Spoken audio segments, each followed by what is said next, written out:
Hi friends, code படத்தோட deleted scene பத்தி actor Satish அவர்கள் ஒரு விஷயம் ஷேர் பண்ணியிருக்காரு. பட் இவர் இதை சீரியஸா சொல்லியிருக்காரா இல்ல காமெடி பண்ணியிருக்காரான்னு தெரியல.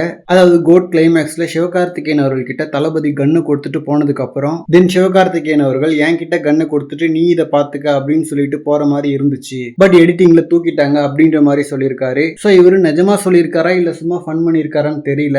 பட் அந்த சீன் இருந்திருந்தா அதை எடிட் பண்ணி தூக்குனது தான் கரெக்டான விஷயம். ஏன்னா அந்த சீனுக்கு அப்புறம் வேல்யூ இல்லாம போயிருக்கும், சும்மா ஃபன்னான சீன் மாதிரி ஆயிருக்கும். சோ அதனால அப்படி ஒரு சீன் இருந்திருந்தா அதை எடுத்தது கரெக்டான விஷயம் தான். அண்ட் இந்த மாதிரி ஷூட் பண்ணிருக்கிறதுக்கான வாய்ப்புகளும் இருக்கு. ஏன்னா ஆக்டர் சதீஷ் அவர்கள் ஒரு மிகப்பெரிய தளபதி ஃபேன். வாரிசு படத்துல ஒரு கேரக்டரே இல்லாத ரோலுக்கு சும்மா வந்து நின்றுட்டு போயிருப்பாரு. அதுவும் பேரலா அவரு காஞ்சூரிங் கண்ணப்பன் படத்துல ஹீரோவா நடிச்சிட்டு இருக்கும் போதே இந்த மாதிரி வந்து நடிச்சு கொடுத்தாரு. அண்ட் சிவகார்த்திகேயன் அவர்களும் அவரும் ஃப்ரெண்ட்ஸுங்கிறதால ரெண்டு பேரையும் ஒன்னா கூப்பிட்டு நடிக்க வச்சிருக்கிறதுக்கான வாய்ப்புகளும் இருக்கு. அண்ட் வெங்கட் பிரபு அவர்களுமே சொல்லியிருந்தாரு சிவகார்த்திகேயன் அண்ட் மோகன் அவர்களுக்கும் இன்னொரு சீன் இருக்குன்ற மாதிரி. சோ அதனால ஓடிடியில டைரக்டர் கட்டு வந்துச்சுன்னா இந்த மாதிரி சதீஷ் அவர்களோட சீன் இருக்கான்னு சொல்லிட்டு வெயிட் பண்ணி பார்க்கலாம். And first of all director cut இருக்கா இல்லையான்றதை சீக்கிரம் அனௌன்ஸ் பண்ணா நல்லா இருக்கும். ஏன்னா ஃபேன்ஸ் எல்லாருமே அதை பயங்கரமா எதிர்பார்க்கறாங்க.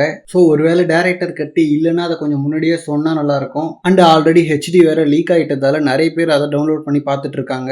ஸோ சீக்கிரமா அஃபிஷியல் ஹெச்டி வந்துச்சுன்னா ஓடிடிலையும் படம் சம்பவம் பண்ணும். ஓகே ஃப்ரெண்ட்ஸ், இந்த மாதிரி தளபதி பத்தின ஹாட்டான அப்டேட்ஸ்க்கு நம்ம விஜய் ஃபோர்ட் சேனலை சப்ஸ்கிரைப் பண்ணுங்க. தேங்க்யூ.